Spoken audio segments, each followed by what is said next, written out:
আমরা যেদিকে ছিলাম, তাহলে আল্লাহর কোন খাস বান্দা যদি তার মুখের ফুৎকার করে দুনিয়ার সাধারণ মাটি এবং ধুলাবালিকে যদি সম্পদে রূপান্তর করতে পারে, আপনারা বলে আমার আল্লাহর ক্ষমতা এর চাইতে হাজার হাজার লক্ষ কোটি গুণ বেশি নাকি তুমি যখন তোমার ইবাদতের মাধ্যমে এগুলা পরিবর্তন করতে পারবা, তখন আমি আল্লাহ তাআলা তোমার মনের সব আশাগুলো পূরণ করব। এবার যখন ওই বাদশা আমর লাইস তার এলাকার ওই এই এলাকার মধ্যে যে খানার মধ্যে থাকা প্রত্যেকটা মানুষকে ছেড়ে দিলে, হঠাৎ করে বাদশা আমর লাইস 5 দিন পরে ইন্তেকাল করেছেন। ইন্তেকাল করার পরে ওই আমর লাইসের স্ত্রী আল্লাহর কাছে বারবার শুধু কান্না করে, মাবুদ মাওলা রে, আমার স্বামী ইন্তেকাল করলো, আমার স্বামী তো অন্ধকার কবরে পড়ে আছে, কিন্তু আমার স্বামী অন্ধকার কবরে থাকা অবস্থায় স্বামী কবরে কি অবস্থায় আছে আমি জানি না। আল্লাহ তোমার কাছে আমি খাস করে দোয়া করি, আল্লাহ তুমি আমার স্বামীর কবরটাকে জান্নাতের বাগান বানিয়ে দাও। ওই মহিলা বলে আমি আল্লাহ তাআলার কাছে এমন ভাবে দোয়া করতে লাগলাম, আমার আল্লাহ তাআলা আমার স্বামীর কবরের আযাব মাফ করেছে কিনা আমি হয়তো জানি না, কিন্তু আমি নামাজের মুসল্লার মধ্যে পড়ে গেলাম, কারণ আমার আল্লাহ তাআলা কুরআনুল কারীমের মধ্যে আয়াতে কারিমা নাযিল করেছে, ওয়া মিনাল লাইলি ফাতাহাজ্জাদ বিহি নাফিলাতান লাকা আসা আইয়াবআসাকা রাব্বুকা মাকামান মাহমুদা। জবান খুলে জোরে পড়েন আল্লাহু আকবার। বলেছেন নবীজি আপনি রাতের কিছু অংশে তাহাজ্জুদের নামাজ পড়েন, যদি আপনি তাহাজ্জুদের নামাজ পড়েন অতি সত্বর আপনাকে মাকামে মাহমুদ দেওয়া হবে, প্রশংসার জায়গা দেওয়া হবে, প্রশংসার দরজা দেওয়া হবে। এই আয়াত নাযিল হওয়ার পরে আমাদের নবী মুহাম্মদ মুস্তাফা সাল্লাল্লাহু আলাইহি ওয়াসাল্লাম আল্লাহর কাছে কান্না করে, মাবুদ রব্বুল আলামিন আপনি বলেছেন আমাকে প্রশংসার দরজা দিবেন, কিন্তু আমার অনেক উম্মত আছে গুনাহগার, আমার অনেক উম্মত আছে বদকার, আল্লাহ আমার উম্মতরা যে গুনাহ করে, আমার উম্মত যদি তাহাজ্জুদের নামাজ পড়ে আপনার কাছে কোনো কিছু চায়, আল্লাহ আপনি আমার উম্মতকে কি প্রদান করবেন? আমার নবীজি এই কথা বলার সাথে সাথে আমার আল্লাহ তাআলা জিবরাইলের মাধ্যমে হাদিসে জিবরাইল নাযিল করে দিলেন, আর আল্লাহ জানিয়ে দেয় ও বন্ধু হাবিবুল্লাহ আপনার উম্মত যদি 5 ওয়াক্ত নামাজ মানে ফজর, যোহর, আসর, মাগরিব, এশা এই 5 ওয়াক্ত নামাজ পড়ার সাথে সাথে ফজরের নামাজের পূর্ব মুহূর্তে উঠা আমি আল্লাহর কাছে তাহাজ্জুদের নামাজ পড়ে 2 করে 4 রাকাত 3 4 12 রাকাত নামাজ আদায় করে আল্লাহর কাছে কান্না করে, আর বান্দা কোনো কিছু চায় আমি আল্লাহ বান্দার সকল আশা পূরণ করে দিব। আল্লাহ আমি তো ক্ষমা চাইতে পারি না, বিপদ চাইতে পারি না, আল্লাহ কই পূরণ করব? আল্লাহ আমার কঠিন দুঃখ মুসিবত আল্লাহ বলে পূরণ করব। আল্লাহ আমার সংসারের মধ্যে অশান্তি আল্লাহ বলে দূর করে দিব। কেন কেন আল্লাহ তাআলা ঘোষণা করে বান্দা শুনে নাও, কারণ আল্লাহর বান্দা যখন আল্লাহ তাআলার ইবাদতের মাধ্যমে আল্লাহর কাছে কোনো কিছু চায় আমার আল্লাহ মাফ করে দেয়, মাফ করে দেয়, বলেন সুবহানাল্লাহ। বাচ্চা আমর লাইসের স্ত্রী ওই বলেন এবার আমি তাহাজ্জুদের নামাজের মুসল্লায় দাঁড়িয়ে গেলাম। হে আমার এই সোনাতলা এলাকার মা বোনেরা, আপনাদের সবার কাছে আমার আবদার হইল একটু মনোযোগ দিয়ে আমার শেষ আলোচনার সময়টা একটু শুনে নেন। ওই মহিলা বাচ্চার স্ত্রী ভাইয়া তাহাজ্জুদের নামাজের মুসল্লার মধ্যে ফজরের নামাজের পূর্ব মুহূর্তে উঠা আল্লাহর কাছে কান্না করে, ও আল্লাহ আমার স্বামী কবরে, আমার স্বামী কবরে কেমন আছে আমি জানি না, আল্লাহ তুমি আমার স্বামীকে মাফ করে দাও, আমার স্বামীর কবরটাকে জান্নাত বানিয়ে দাও। ওই বাদশার স্ত্রী বলে আমি যখন তাহাজ্জুদের নামাজ পড়ে কান্না করতে লাগলাম, কান্না করতে করতে করতে করতে যখন আমি বেসমার কান্না করলাম, এবার আমি কান্না করার পরে কান্না করতে করতে নামাজের মুসল্লাটার মধ্যে বেহুশ হয়ে পড়ে গেলাম। বেহুশ অবস্থায় আমি দেখতে পাই না, আমাকে গায়ে দিয়ে একটা আওয়াজের মাধ্যমে জানিয়ে দেয় বাদশার স্ত্রী কান্না করবা না, আমার আল্লাহ তো তোমার স্বামীকে ওই দিনে মাফ করে দিয়েছে, সেই দিন তোমার স্বামীর সরকার থেকে মাসলুম মানুষগুলোকে উন্মুক্ত করে দিয়েছে। মহিলা বলে আমার আল্লাহ তাআলা মাফ করেছে, আওয়াজ শুনতে পাইলাম, এবার আমি আল্লাহর কাছে কান্না করতে লাগলাম, আল্লাহ যেহেতু আওয়াজ শুনাইছো তাইলে মনে হয় আমারে তুমি দেখাইতেও পারবা। মহিলা কান্না করে আল্লাহ আল্লাহ আমার স্বামী কবরে কেমন আছে আমি দেখতে বড় মন চায়, আমার স্বামী কবরে কি অবস্থায় আছে আমার দেখতে বড় মন চায়। ওই মহিলা বারবার যখন আল্লাহর কাছে দোয়া করে, মহিলা বলে আমি আবার কান্না করতে করতে ঘুমায় গেলাম, ঘুমন্ত অবস্থায় আমি দেখতে পাইলাম আমার স্বামীটা সুন্দর খাবারের থালি নিয়ে বসে আছে, আর তার সামনে এমন আজব রকমের খাবার দেখা যায় যে খাবার দেখলেই মনে হয় এটা দুনিয়ার কোনো খাবার না। আমি আমার স্বামীকে প্রশ্ন করলাম, ও কলিজার টুকরা স্বামী, আপনার কবরের মধ্যে এত মজাদার খাবার, এত সুন্দর খাবার কোথা থেকে আসলো? আমার স্বামী আমাকে ঘুমের ঘরে স্বপ্নের মধ্যে উত্তর দিয়েছে, আমার আল্লাহ তাআলা আমার ইন্তেকালের 5 দিন আগে আল্লাহর একজন খাস বান্দার সোহবতে থাকার কারণে আমার জীবনের গুনাহ মাফ করে দিয়েছে, আর কবরে আসার পরে আমার জন্য সুন্দর খাবারের ব্যবস্থা করেছেন। জবান করে বলেন সুবহানাল্লাহ। এই জন্য বাবারা আমাদের প্রত্যেকের উচিত আল্লাহ তাআলার পথ এবং মতটাকে সুন্দর করে অনুসরণ করা। আল্লাহ তাআলা কোরআনে বলেন, ইয়া আইয়ুহাল্লাযীনা আমানু তাকুল্লাহা ওয়াল তানজুর নাফসুম মা কদ্দামাত লিগাদিন ওয়াত্তাকুল্লাহা ইন্নাল্লাহা খাবীরুম বিমা তা'মালুন। আল্লাহ বলে, ইয়া আইয়ুহাল্লাযীনা আমানু, ও যারা ঈমানদার, ইত্তাকুল্লাহ, তোমরা আল্লাহকে ভয় করো, ওয়া তানজুর, তোমাদের প্রত্যেকের তাকানো উচিত, নাফসুম মা কদ্দামাত লিগাদ, তোমাদের পূর্ববর্তীদের দিকে যারা দুনিয়া থেকে আগে চলে গিয়েছে। হুজুর, আমাদের পূর্ববর্তী যারা আগে চলে গিয়েছে আমরা তাদেরকে তাকাইলে কি বুঝবো? কারণ আমার আল্লাহ পূর্ববর্তীদের মধ্যে 2 শ্রেণীর মানুষ রেখেছে, এক শ্রেণীর মানুষ হলো জান্নাতি, আরেক শ্রেণীর মানুষ হলো জাহান্নামী। আল্লাহ জান্নাতি এবং জাহান্নামী কারা? এবার আমার আল্লাহ তারা পরিচয় দেয়, يستوي أصحاب النار وأصحاب الجنة أصحاب الجنة هم الفائزون। زبان খুলে জুড়ে বলা যাবে কি সুবহানাল্লাহ। আসহাবুল জান্নাহ, যারা দুজকি এবং যারা জান্নাতি তারা এক রকম নয়। আসহাবুল জান্নাতি হুমুল ফাইজুন, যারা জান্নাতি তারা বড় সফলকাম। আল্লাহ কারা জান্নাতি আল্লাহ তাআলা ঘোষণা করে, ওয়া আবুদুল্লাহ ওয়া লা তুশরিকু বিহি শাইআ ওয়া বিল ওয়ালিদাইনি ইহসানা। জান্নাতি তারা যারা আল্লাহর ইবাদত করে, যারা আল্লাহর সঙ্গে শিরক করে না এবং তাদের পিতামাতার খেদমত করে, এরাই হলো জান্নাতি। হুজুর, আমাদের পিতামাতার খেদমত আমরা করব, কিন্তু হুজুর আমরা আল্লাহর ইবাদত করি, শিরক করি না, কিন্তু আমরা ভাইয়ে ভাইয়ে ঝগড়া করে আমাদের মা বাবাকে ভাত দেই না, আমরা ভাইয়ে ভাইয়ে ঝগড়া করে আমাদের মা বাবার সঙ্গে সদাচরণ করি না। না না না, আবার আল্লাহ তাআলার জান্নাত যদি চান তাহলে আপনি আপনার মা বাবার প্রতি সদাচরণ করা লাগবে। শুনেন, নবীজির প্রখ্যাত সাহাবী হযরত আবু হুরায়রা রাদিয়াল্লাহু তাআলা আনহু উনি বলেন, ও জগৎবাসী শুনে নাও, আমি যখন মুহাম্মদুর রাসূলুল্লাহর কাছে ইসলাম ধর্ম গ্রহণ করলাম, ধর্ম গ্রহণ করে বাড়িতে যাওয়ার পরে আমি আবু হুরায়রা আমার শরীরের মধ্যে পাগলা কাটা দিয়া দিয়া আঘাত করেছে, আমার পিঠগুলা বেয়ে বেয়ে রক্ত পড়েছে, তবুও আমি আবু হুরায়রা ইসলাম ধর্ম ছাড়ি নাই। আবু হুরায়রা, তুমি কেন ইসলাম ধর্ম ছাড়ো নাই? আবু হুরায়রা বলে, এ জগৎবাসী, ইসলাম ধর্ম না ছাড়ার কারণ হইল কারণ ইন্নাদ দীনা ইনদাল্লাহিল ইসলাম, নিশ্চয় আমার আল্লাহর কাছে মনোনীত ধর্ম হলো ইসলাম। এই ইসলাম ধর্মটা এমন ধর্ম, আল ইসলামু দীনুন কামিলুন, এটা পরিপূর্ণ জীবন ব্যবস্থা। আমি জানার পরে, আমি আমার মাই খাওয়ার পরে, আঘাত খাওয়ার পরে আমি তবু ইসলাম ধর্ম ছাড়ি নাই। ইসলাম ধর্ম গ্রহণ করে আমি আবু হুরায়রা বাড়িতে যাওয়ার পরে বাড়ির দরজার মধ্যে আমি সালাম দিলাম, আসসালামু আলাইকুম ওয়া রাহমাতুল্লাহ। আমার মা, আমি আবু হুরায়রার জন্য দরজা খুলে না, দ্বিতীয়বার সালাম দিলাম, আসসালামু আলাইকুম ওয়া রাহমাতুল্লাহ। আমার মা, আমি আবু হুরায়রার জন্য দরজা খুলে না, তিনবার সালাম দিলাম, আমার মা আমার জন্য দরজা খুলে না।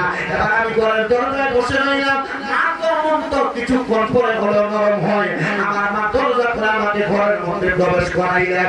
আমার মা ঘরে ঢুকাই যাইয়া আমি আবু হুরায়রা মরুভূমির পাথরের কর্নারের মধ্যে যে পাথর কাঁটাগুলা হয় ওই কাঁটা দ্বারা আমি আবু হুরায়রার পিঠের মধ্যে আঘাত করেছে।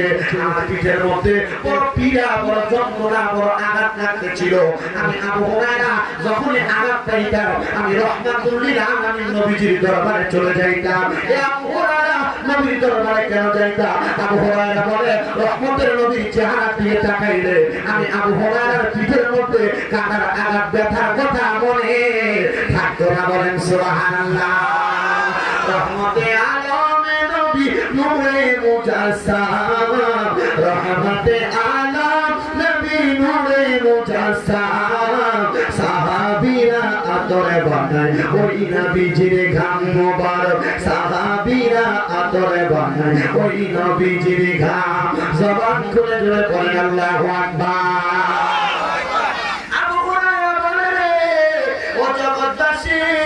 আমি আবার প্রত্যেকদিন যখন বাড়িতে যাই আমার মা শেষ দিন আমি আবু হুরায়রার পিঠের মধ্যে অনেক আঘাত করেছে। আমি আবু হুরায়রার পিঠটা ভেবে রক্ত পড়তেছে। আমি রহমতের নবীর দরবারে গেলাম। নবীজির দরবারে 70 করে 72 জন সাহাবায়ে কেরাম ছিল। আমি কান্না করতে লাগলাম। এমন টাইমে আমার নবী আমি আবু হুরায়রার দিকে তাকিয়ে প্রশ্ন করে, এ আবু হুরায়রা কান্না কেন করো? আজকে বুঝি তোমার মা তোমাকে আঘাত করেছে, পিঠের মধ্যে দিয়ে রক্ত বের হতেছে। আবু হুরায়রা কান্না করে বলে, নাম ইয়া রাসূলুল্লাহ, হ্যাঁ আমার মা আমাকে আঘাত করেছে। আবু হুরায়রা কান্না করবা না। আবু হুরায়রা, ইয়া রাসূলুল্লাহ আমি তো আমার পিঠের ব্যথার জন্য কান্না করি না। এ আবু হুরায়রা কেন কান্না করো? আবু হুরায়রা, ইয়া রাসূলুল্লাহ আমার মা ইসলাম সম্পর্কে অনভিজ্ঞ, আমার মা ইসলাম সম্পর্কে মূর্খ, আমার মা ইসলাম সম্পর্কে জানে না। নবী গো আমি আপনার কাছে আমি একটা জিনিস চাই। আপনি নবী তো কত মানুষের জন্য দোয়া করলেন, আপনি নবীর কাছে আমি আপনারা জানেন আপনি আমার মায়ের জন্য একটু খাস করে দোয়া করেন। বলেন সুবহানাল্লাহ। তবুও নবীর কাছে কয় মার জন্য দোয়া করার জন্য। আবু হুরায়রা বলে, এ আম্মা জান আপনি যখন আমার আঘাত করতেন তবুও আমি আপনাকে কোনো কথা বলতাম না। একটা কথা মনে রাখবা, মা বাবা তোমার দুশ্মন, দুশ্মন দুশ্মনের মতো থাকবে। বড় হুজুর কেমনে দুশ্মন? মা বাবা তুমি একজন ছোট ভাইকে না দিয়ে তোমার বড় ভাইরে দেয়, আবার বড় ভাইরে না দিয়ে ছোট ভাইরে দেয়। একটা কথা মনে রাখবা, মা বাবা যা করতে মন চাই তা করো, তুমি চুপ করে তোমার মতো একটা দিকে থাকবা, এদেরকে এদের মতো করতে দিবা, শুধু তুমি তোমার মতো থাকবা। দেখবা আমার আল্লাহ তাআলা তাদেরকে তারা তোমার প্রতি যে ইনসাফ করেছে এর চাইতে বেশি তোমাকে আরো দান করে দিবে। বড় হুজুর কিভাবে? শুনেন কিভাবে আবু হুরায়রা নবীর কাছে কান্না করে, ইয়া রাসূলুল্লাহ আমার মা ইসলাম সম্পর্কে মূর্খ, ইসলাম সম্পর্কে কোনো কিছু জানে না। আল্লাহর হাবিব আপনি কত মানুষের জন্য দোয়া করেন, আপনি আমার মায়ের জন্য একটু দোয়া করেন না? আল্লাহর হাবিব আল্লাহর কাছে দোয়া করেন, আল্লাহ আবু হুরায়রার মাকে হেদায়েত নসিব করেন। নবীজি বলেন আমি দেখলাম আবু হুরায়রা আমার সামনে বসা ছিল, উঠে আমার সামনে থেকে দৌড় মারছে। এমন টাইমে নবীর সাহাবায়ে কেরাম আবু হুরায়রাকে আটকাইছে। ডাকলেন আবু হুরায়রা এতক্ষণ বললাম নবী দোয়া করার জন্য, নবী দোয়া করলো, এখন যে বসো না দৌড়ে চলে যাচ্ছ। আবু হুরায়রা বলতেছে আমি তাড়াতাড়ি দৌড়ে বাড়িতে যাইতেছি, যা দেখবো আমার নবীর দোয়া আমার বাড়িতে আগে গেছে না আমি আবু হুরায়রা আগে বাড়িতে গেছি। বাড়িতে দৌড়ে যায় দেখতেছে অন্যদিন দরজায় সালাম দিলে দরজা খুলে না, আজকে দরজা আবু হুরায়রা প্রশ্ন করে, আম্মা ঘরের দরজা কেন খোলা? আজকে তো আপনি আমাকে আঘাত করেন নাই। আবু হুরায়রা মা ডাক দিয়ে কয়, সন্তান প্রত্যেকদিন তোমাকে আঘাত করি, আজকে আমি তোমাকে আঘাত করার পরে চিন্তা করলাম আমার সন্তান আবু হুরায়রা ইসলাম ধর্মে কি মজা পাইছে, ইসলাম ধর্মে কি শান্তি পাইছে, তাকে মারার পরে ইসলাম ধর্ম ত্যাগ করে না। আমি দেখবো এজন্য আমি মা রেডি হয়ে আছি, তুমি আবু হুরায়রার সঙ্গে গিয়া আমি মার জন্য ইসলাম কবুল করবো। জোরে বলেন সুবহানাল্লাহ। এজন্য অনেক সন্তান হয়তো আছে মা বাবা আপনাকে জায়গা জমি দেয় নাই, মা বাবা আপনাকে আপনার বড় ভাইকে দিছে, আপনি ছোট ভাইকে দেয় নাই, আপনি ছোট ছেলেকে দিছে, বড় ভাইকে দেয় নাই। অনেকে হয়তো মা বাপকে ভাত দেন না, অনেকে আছেন মা বাপকে অত্যাচার করতেছেন, মা বাপকে পরিবারের মধ্যে খাবার দেন না।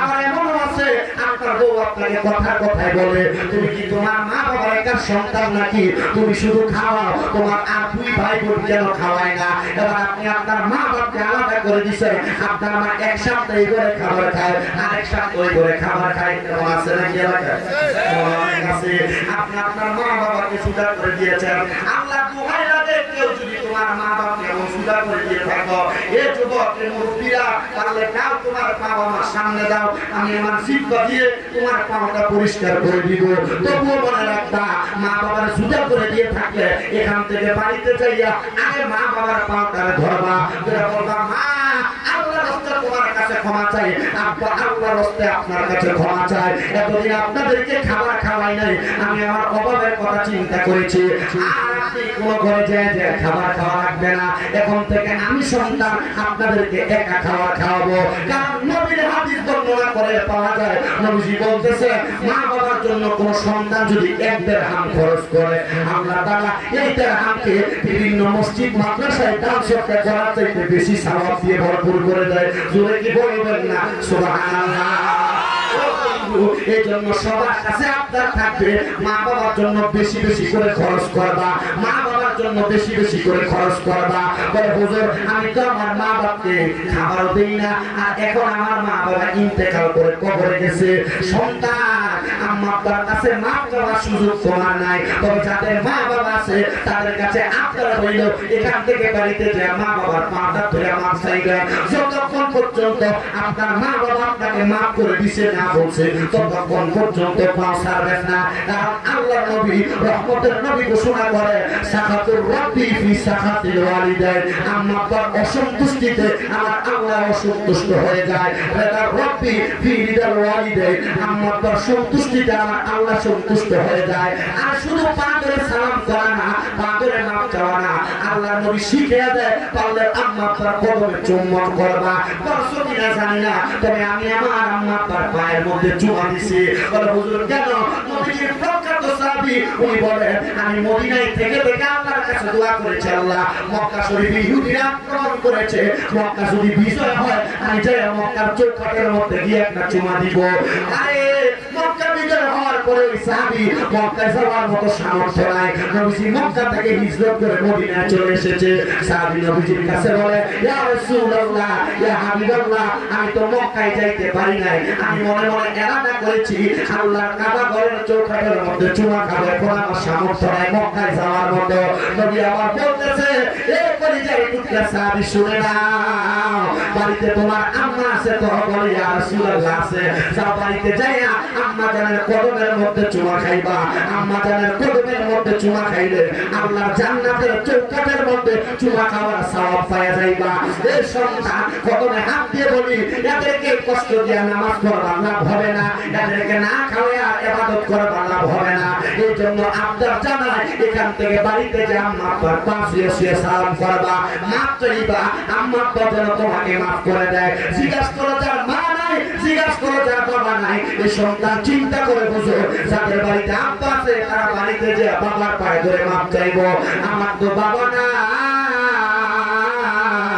আমি কার পায়ে ধরে মাপ চাইবো জিজ্ঞাসা করো যে সন্তানের মা নাই ওই সন্তান হয়তো চিন্তা করে হুজুর যাদের বাড়িতে মা আছে তারা বাড়িতে যে মার পায়ে শুয়ে সালাম করবে হুজুর আমার তো মা নাই আমি কার পায়ের মধ্যে ধরে সালাম করবো মাপ চাইবো আল্লাহর নবী শিখিয়ে দেয় উম্মত মা বাবা ইন্তেকাল করেছে চিন্তা করবা না যখন তুমি আল্লাহর কাছে রব্বির হামহুমা কামা রব্বায়ানি সগীরা বইলা চোখের মনি কোঠার মধ্যে একটা মাছির মাথা পরিমাণ পানি ছেড়ে দিয়ে কান্না করবা ওই পানিটা মাটিতে পড়ার আগে আমার আল্লাহ তোমার মা বাবার জীবনের গুনাহ মাফ করে দেয় জিজ্ঞাসা করে সন্তানদেরকে যাদের মা নাই বাবা নাই ঈদুল ফিতর চলে গেছে ওই সন্তানের কলিজার মধ্যে বড় কষ্ট হুজুর আরে আমার কাছে টাকার অভাব নাই কিন্তু আমার বাবা কবরে 500 টাকা দিয়ে কিনে একটা লুঙ্গি বাবারে পরাইতে পারি নাই ওই সন্তান তোমার আব্বা জান তুমি সন্তানকে কত কষ্ট করে মানুষ করেছি ঈদের দিনে আব্বা পুরান জামা কাপড় পরে বিয়া হয়ে গেছে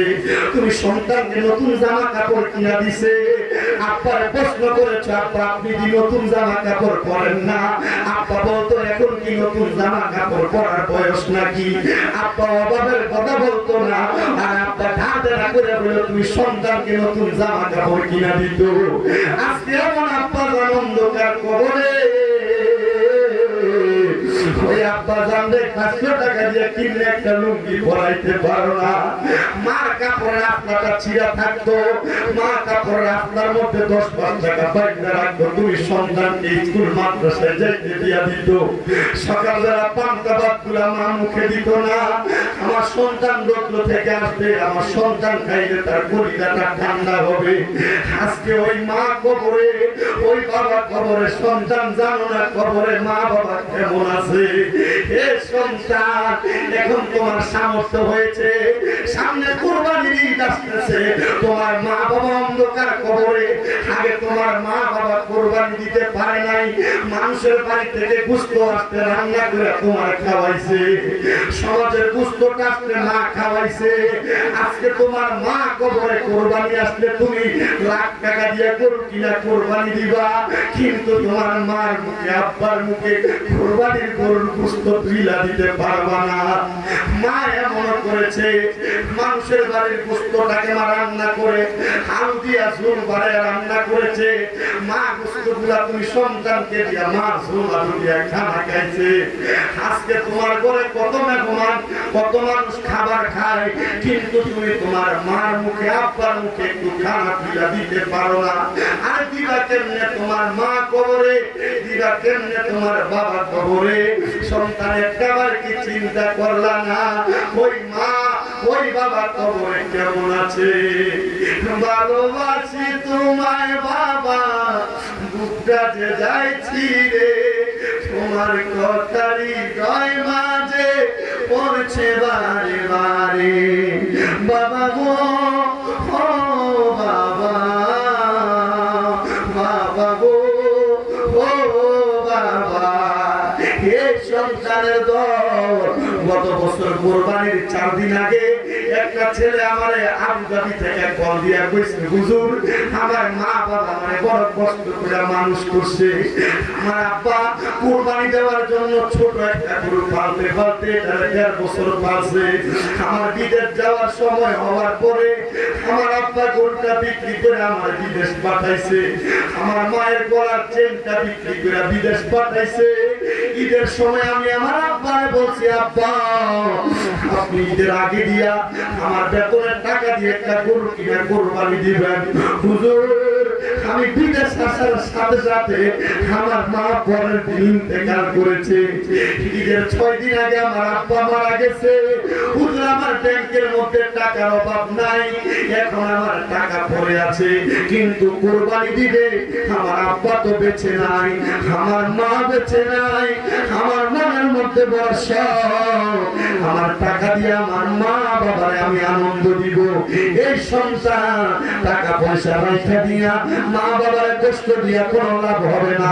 টাকা পয়সা যা থাকে মা বাবা যেমন মন চাই খরচ করতে দাও। বলে হুজুর কেন এমন কথা? আর এরা খরচ করলে আল্লাহ তাআলা তোমার সম্পদ বাড়িয়ে দিবে। এই জন্য তোমাদের কদমে হাত দিয়ে বলি, ওই মা বাবার কাছে ক্ষমা প্রার্থনা করবা। যদি মরে যায় কিছুক্ষণ পরে মুনাজাত হবে, আল্লাহ তাআলার কাছে মুনাজাতে দোয়া করবা, আল্লাহ যেন আমাকে আপনাকে নবীজির রহমতের নবীর উসিলায় আম্মা আব্বার সাওয়ারি আম্মা আব্বার গুনাহ ক্ষমা করে, যাদের মা বাবা বেঁচে আছে আম্মা আব্বার খেদমত করার তৌফিক দান করে, জোরে করেন আমিন। আজকের নবীজির ঈদরাতে রহমত বরকত নিয়ে ওই নবীকে সালাম দেই আমরা, তাজিমে ইয়া নবী সালাম আলাইকা ইয়া রাসূলুল্লাহ, আলাইকা ইয়া হাবিব, আলাইকা সালাতুল্লাহ ইয়া রাসূলুল্লাহ ওয়া ইয়া হাবিবাল্লাহ।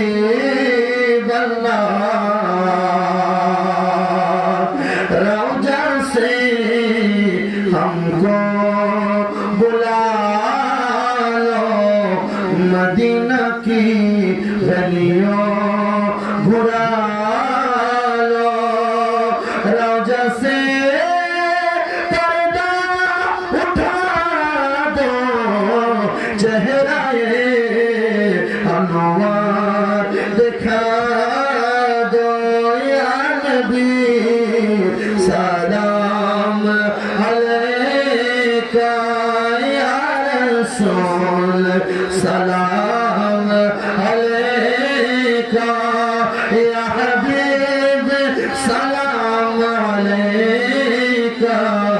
সালাতুল্লাহ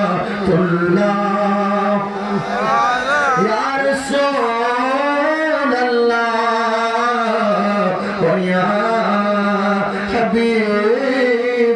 হাবিবাল্লাহ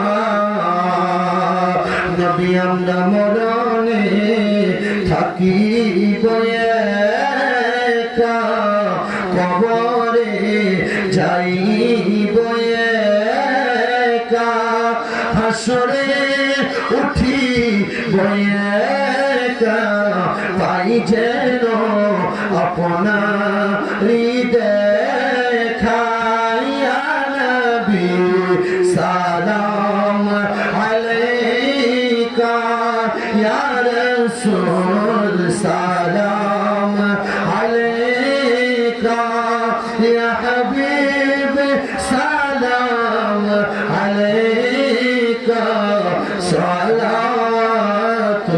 সালাতুল্লাহ আলাইকা ইলাহি সাদাকায়ে মিলাদে রাসূল ये सलामी आजिज़ाना हो कबूल मदीने की चाँद हजारों सलाम मदीने की चाँद लाखों सलाम मदीने की चाँद करोड़ों सलाम मदीने की चाँद बेहद सलाम बलगल हुदा बिकमालिही अशफत तुजा बिजमालिही असनत जमिया फसालिही सल्लु अलैहि وعاله بلغ العلا بكماله كشف الدجى بجماله حسنت جميع خصاله صلوا عليه وعليه সবাই মহব্বতের আওয়াজে বলি আলহামদুলিল্লাহ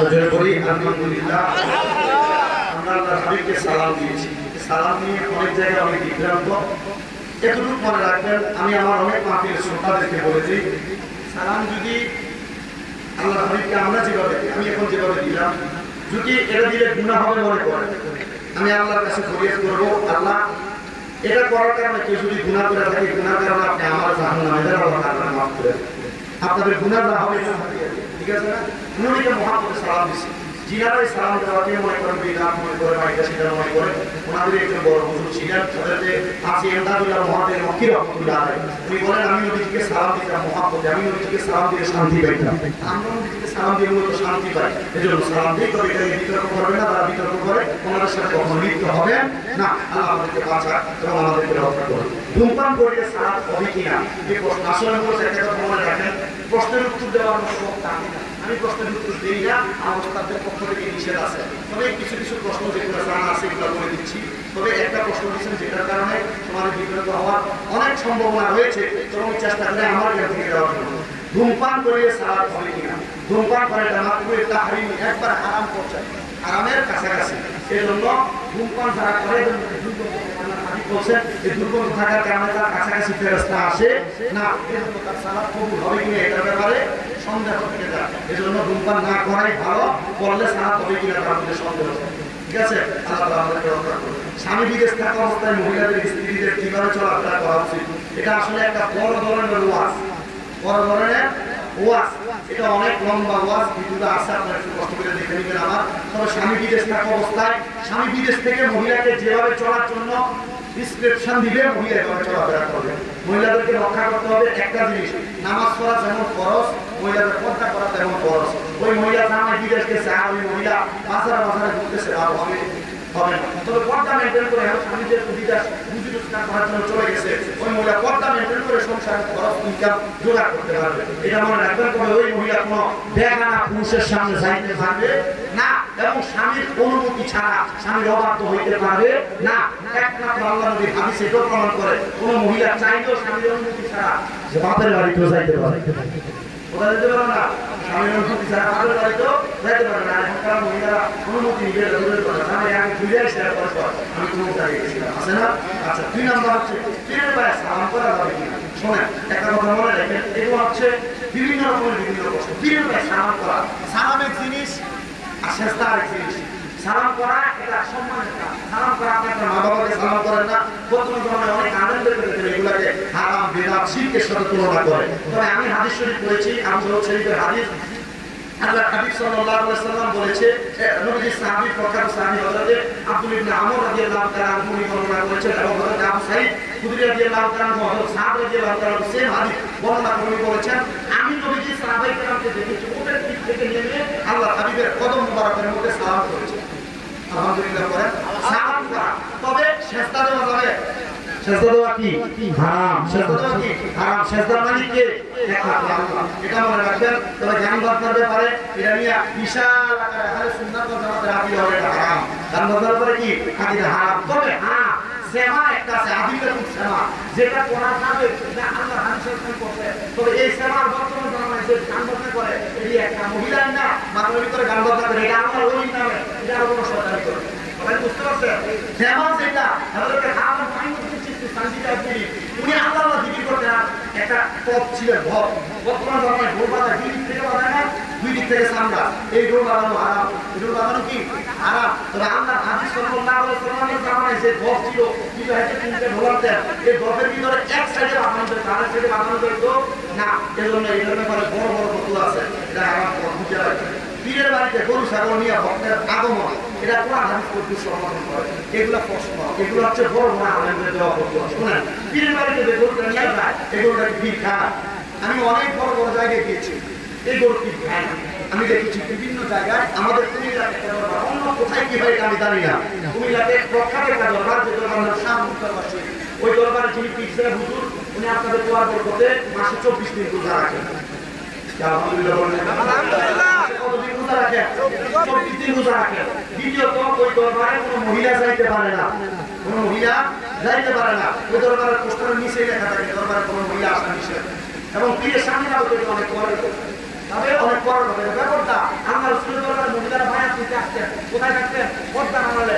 মহিলাদেরকে আমরা রসুল পর্দা নামার থেকে বাক্য বলতেন, মহিলা ওই বাক্য উচ্চারণ করতেন, বায়াত হয়ে যেত। কিন্তু মহিলারা বর্তমান জামানায় যেভাবে ব্যাপারটা চলাফেরা করে, আজকে ঘুরে বেড়া করবো, এই খাট না আগে করবো, মানে ঘিরে যেগুলো আছে এগুলো বাইরে মানুষের দিকে ভাঙে না, এগুলো ভাঙবো। আল্লাহ তাআলা বোঝার তৌফিক দিক। তবে মনে রাখেন, ওই দরবারের ভিতরে যদি কোনো এতিমখানা থাকে, ওই দরবারে যদি অনেক মানুষের খাওয়া দাওয়ার ইন্তজাম থাকে, তাহলে আপনি গরু কেন ভালো 10টা মহিষ দিয়ে যান। তবে শর্ত হইল কি, ওই দরবারে এতিম খাইতে হবে। আর খাইতে হবে এতিম সফর মেহমানদারি হতে হবে। মেহমানদারি না হলে এটা আবার আপনি যে খেলে যান, এটা আপনার বিষয়। আপনি দিবেন এটা নিয়োগ করে নিয়োগ করুন, এই বর্ত হিসাবে যাবে, আপনি সরকার নিয়ে দান নিয়ে বুঝতে পারছেন? আল্লাহ বোঝার তৌফিক দেন। তবে এগুলো নিয়ে মারামারি করেন না, কাটাকাটি করেন না। এই প্রশ্নগুলো আরো ভালো আলেমের কাছ থেকে জানিয়ে দিবেন। আল্লাহ আপনাদেরকে জানান, আপনাদেরকে বোঝার তৌফিক দান করুন। জোরে করেন আমিন। আমি বয়ান করেছি, এই বয়ানের মাঝে ধারাবাহিকভাবে আমি অনেকগুলো কথা বলেছি। এই কথার মধ্য থেকে যা শিখতে পারছেন তা শিখবেন, যা মানতে পারবেন তা মানবেন। যদি আপনার মানতে মন না চায়, আমার কথা পছন্দ করবেন। আমার সব কথা যে আপনার ভালো লাগবে এমন না। আমার প্রত্যেকটা কথা 100 কথার মধ্যে যদি একটা কথা ভালো লাগে, একটার উপর আমল করবেন, তাহলে এই একটা মুশকিল আমাদেরকে মাফ করুন। জোরে পড়েন আমিন। আচ্ছা, এখন আমরা দোয়া মুনাজাত করব ইনশাআল্লাহ, নাকি? সবাই সিয়ারতের নিয়তে একবার সূরা ফাতিহা, তিনবার সূরা ইখলাস, একবার দুরূদ শরীফ পড়েন। আউযু বিল্লাহি মিনাশ শাইতানির রাজীম। বিসমিল্লাহির রাহমানির রাহিম। আলহামদুলিল্লাহি রাব্বিল আলামিন।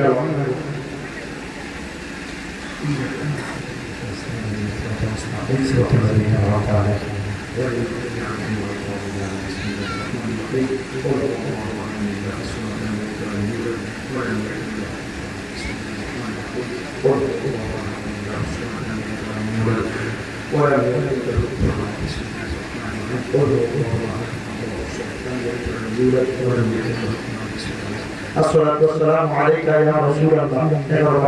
الصلاة والسلام عليك يا رسول الله. الصلاة والسلام عليك يا رسول الله. الصلاة والسلام عليك يا رسول الله. الصلاة والسلام عليك يا رسول الله.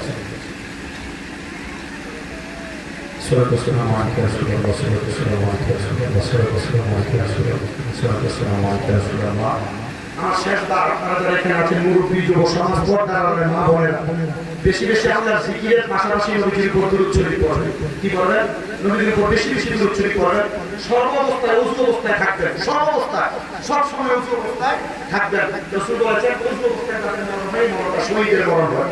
আর যারা বেশি বেশি নবীজির দরুদ শরীফ পড়ে, তারা স্বপ্নে নবীজির দিদার হয়। আলহামদুলিল্লাহ পড়েন। আল্লাহ যেন আমাদেরকে কবুল করে। আমাদের মাহফিলের পরিচালক এই সোনারগাঁও আসমান কেন্দ্রীয় জামে মসজিদের বেশি মন্ত্রী মোহাম্মদ আপনি একটু দোয়া করুন।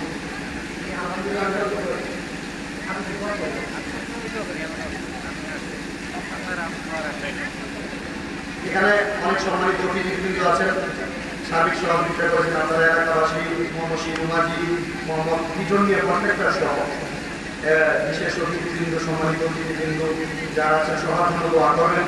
আমি জানি না আমি আপনাদের চাহিদা মোতাবেক বয়ান আপনাদেরকে শোনাইতে পারছি কিনা, যতটুকু শোনাইছি আবারও বলছি, যেটা আপনার কাছে মনে হবে আমল করার মতো আপনি আমল করে দিচ্ছেন।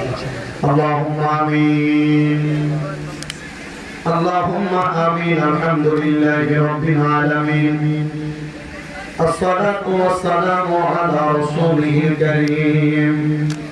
ربنا فاغفر لنا ذنوبنا وكفر عنا سيئاتنا وتوفنا مع الأبرار. या इलाही रहम फरमा मुस्तफा की वास्ते, खोले दे दरवाजा ये रहमत वदा की वास्ते। रहमतुल लिल आलमीन खत्मे रसूल जाने जहां, अहमद हामिद मोहम्मद मुस्तफा की वास्ते।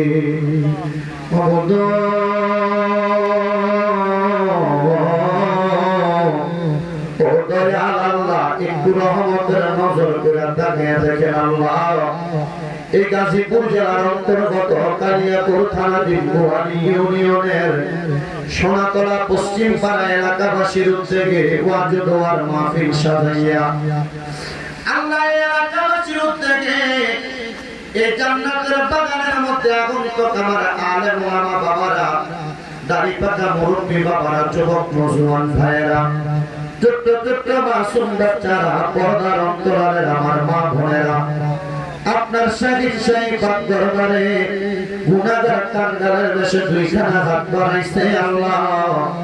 যার হাত আপনার কাছে মায়া লাগে, পছন্দ হয়, ওই হাতের উসিলায় আপনার জীবনের গুনাহ আপনি আল্লাহ ক্ষমা করে দেন আল্লাহ। দুপুর থেকে এখন পর্যন্ত এই ওয়াজ মাহফিলের যত হাদিয়া হয়, পূর্বে আদমি মাফ করে হাদিয়াটুকু মদিনার রওজা পাকে আপনি কবুল আর মঞ্জুর করে নেন রব্বুল আলামিন। আল্লাহ আপনি ছাড়া আমরা বান্দার চাওয়ার মতো আর কোনো জায়গা নাই রে আল্লাহ। আপনি আপনার হাবিবুল্লাহ নবীকে বড় ভালোবাসেন, ওই নবীজির উসিলায় আমাদের প্রত্যেকের জীবনের গুনাহ আপনি ক্ষমা করে দেন আল্লাহ। মরিব ফরিয়াদ জানাই আপনার দরবারে, আজকের মুনাজাতের মধ্যে এমন কত সন্তান হাত বাড়াইছে যে সন্তানের জগতের মধ্যে হাত বাড়াই, যে বাবা রিকশা চালায়া মাটি কাইটা মাথার গাম পায়ে ফালাইয়া পরের বাড়িতে বদলার কাজ কইরা সন্তানকে মানুষের মতো মানুষ করে দেওয়ার জন্য আব্বা জানে তো কষ্ট করছে আল্লাহ। যাদের এমন আব্বা অন্ধকার কবরে, আব্বার কবর তুমি আল্লাহ জান্নাতের বাগান বানায়া দাও আল্লাহ। অনেকে হাত বাড়াইছে যাদের জগতের মধ্যে মা নাই রে মা, যে মা 10 মাস 10 দিন গর্ভে ধারণ করে সন্তানের প্রসব প্রসবা সহ্য করতে মা জননীর বড় কষ্ট হয়েছে আল্লাহ। সেই মা জননী সন্তানের জন্য এত কষ্ট করেছে, আজকে কে জানিয়ে মারে কবর দিয়া মাটির ঘরে শোয়া হাত বাড়াইছে আল্লাহ। এমন মা কবর দেশে রাখো তোমার মায়ের নজরে, সেই মায়ের কবরেতে আযাব তুমি দিও না, দুঃখের দরদি আমার জন্ম দুঃখী মা আল্লাহ। যাদের মা দুঃখী অন্ধকার কবরে, আমার কবর জান্নাতের বাগান বানায়া দাও আল্লাহ। বিশেষ করে এমন অনেক সন্তান আছে, মা নাই বাবা নাই, জন্মের এতিম গো আল্লাহ, ওই সন্তানের মা বাবার কবর জান্নাতের বাগান বানায়া দাও।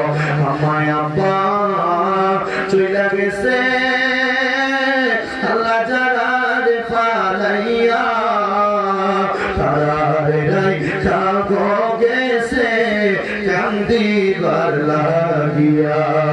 আমায় আব্বা আছে যারা অন্ধকার কবরে, তাদেরকে রাইখেন গো